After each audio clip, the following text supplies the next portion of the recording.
I was just about to make another video on Lore Olympus because there's so much to talk about and I really enjoy making these videos lately, when I had a sudden urge.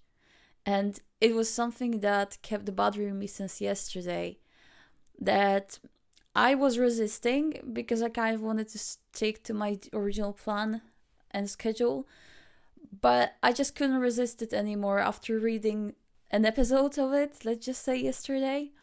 And I just needed to talk about the Muse of Fame. The Muse on Fame. Oh my god. I'm already making that. Anyways. The Muse on Fame is probably the most underrated thing on Webtoon in general. It is in the original section, but I didn't see it getting that much traction. First of all, I'm just gonna try to stay away from spoilers in this video because I strongly wanted to recommend this series, and I'm hoping that maybe it will gain more traction and maybe somebody will be interested in this video, which I highly doubt because there's virtually no one talking about Muse on Fame on the whole YouTube, it seems. I searched yesterday because I kind of wanted to, watch a video or something that will help me cope with an episode that I've seen. And again, I'm trying to avoid spoilers, but it made such a huge impact on me that that's all I'm thinking about since yesterday. It was one of those episodes that really pulls you on your heartstrings, and I was in a state of utter shock to find out that there doesn't seem to be much traction in Muse on Fame discourse anywhere, really. And I thought, okay, if that's the case, maybe I'll make a video, maybe somebody will watch it, and maybe somehow somebody will get interested in reading Muse on Fame.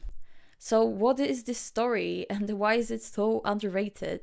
The genre of Muse on Fame is, I think, a romance and drama, if I'm not mistaken. I might be slightly wrong, but I think it's in this category.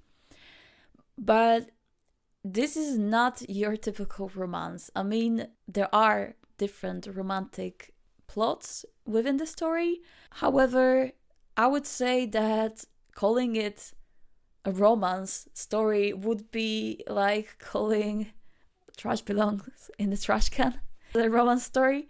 This is another underrated webtoon that I am really enticed to talk about because there's not so much discourse about it either. And I think both of these webtoons are really deserving of a huge following because of the way they portray their characters and how they manage to capture a certain melancholy within the story and how they deal with creating the psychological profile of these characters that makes them really profound and deep, and we don't see a surface level stuff within the relationships. It's just, these are the stories that are a bit more mature than some of the stories on Webtoon.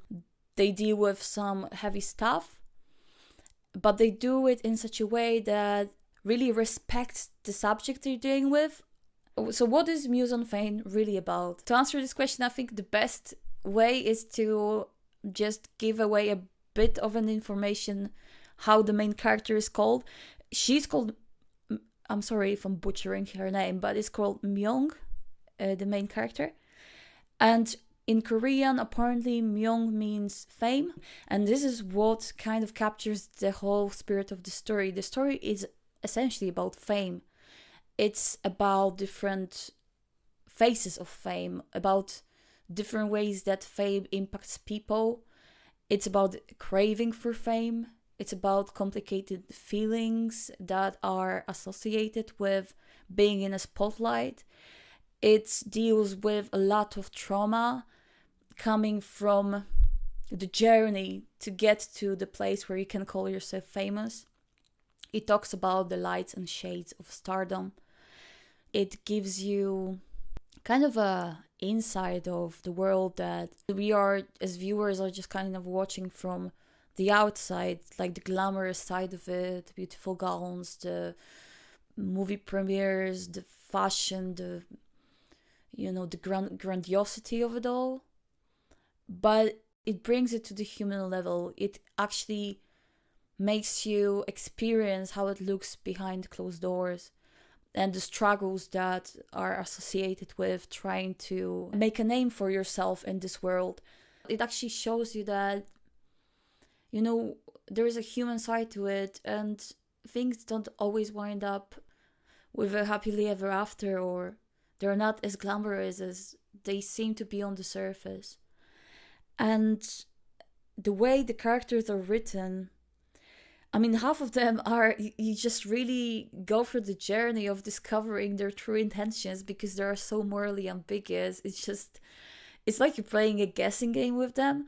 You don't really know, like, is this character even good or bad, because their actions are so, you know, kind of human. And you get this experience where Alpha only reveals to you what they want to reveal to you in the time being. So throughout these characters' journeys, there will be shifts in your perception of these characters because the certain information come to light, and you're starting to judge them through the different lens. And overall, not only these characters are beautifully mysterious, so you just kind of, you know, you have a really, really great fun with trying to crack these characters and trying to make sense out of their actions. And only when you see it in full context, it makes sense to you. And it's a beautiful thing to be able to experience. You feel like a bit of a Sherlock Holmes trying to unveil the mystery. I don't know how to explain it better. It's just really, really captivating.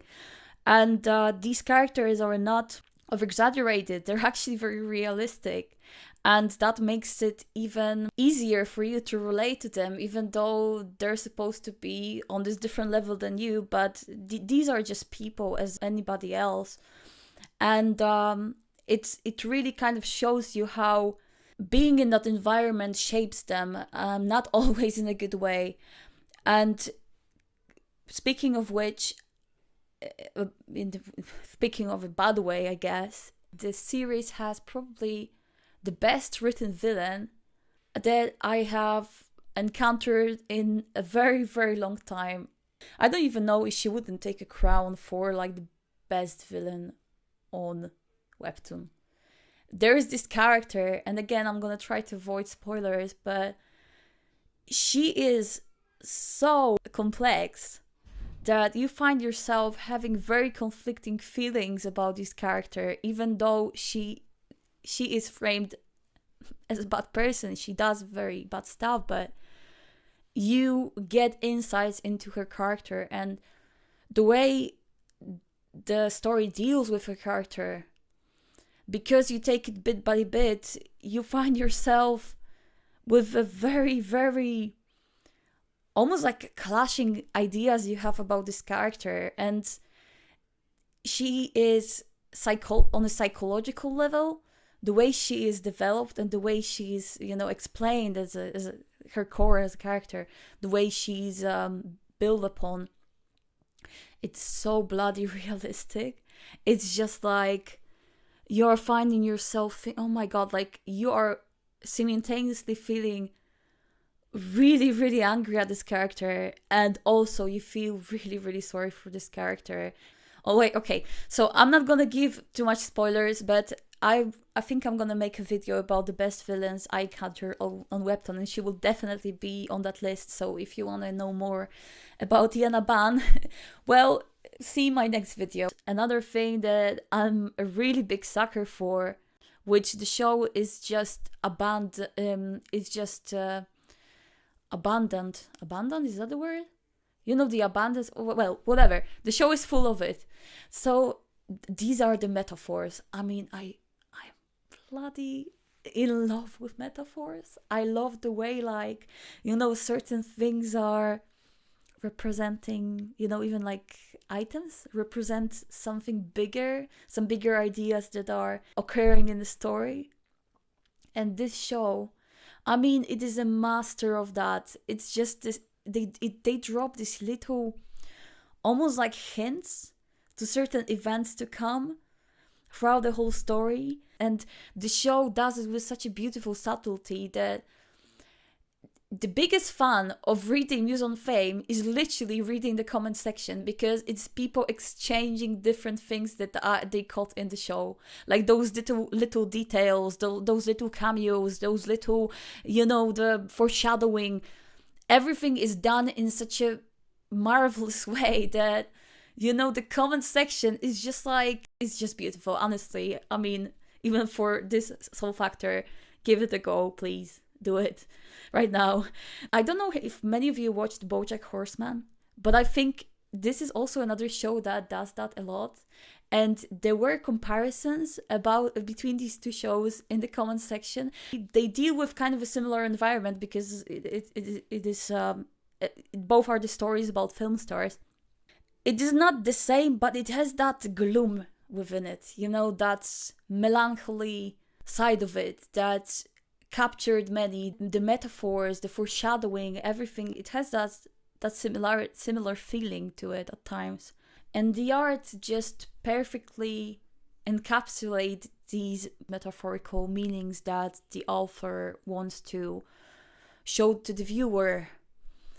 It is just absolutely beautiful, first of all, and secondly, the way it's designed, the way it parallels, the way it shows you different hints and different, you know, things that are revealed later on, and you have a great fun capturing these little details.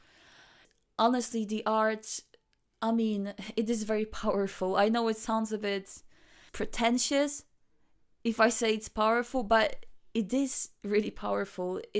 There were panels where, especially that one that I keep on coming back to, but this is actually this part that made me record this. I mean, it's just like, it's a work of art. It is not short from work of art. It is beautiful. There's no doubt to that. And the way the story is constructed, it is really hard to predict which way it's gonna go. It is really hard to predict that. It is really good at surprising you with different twists and turns that make perfect sense to the story. And you think, oh yeah, I should have it figured out a few episodes back, but maybe I was hoping it's not gonna go this way. Or, okay, again, trying so hard not to get into spoilers. Oh my god, honestly, it's difficult. But I think if I had only 2 words to describe this story, my words would be hauntingly beautiful. It is beautiful, but it also contains a certain amount of darkness that lingers and sticks with you for days after reading it. It is really bittersweet. There is this poetic quality to it that pulls on your heartstrings, and it gives you very complicated feelings that are really hard to untangle sometimes, because these are just so complex. And I'm a sucker for things like that. I really love it. Honestly, give it a go. Thank you so much for watching, and if you like this video, please give it a like and consider subscribing to my channel. I wish you a very, very lovely week, and I will speak to you later. Bye!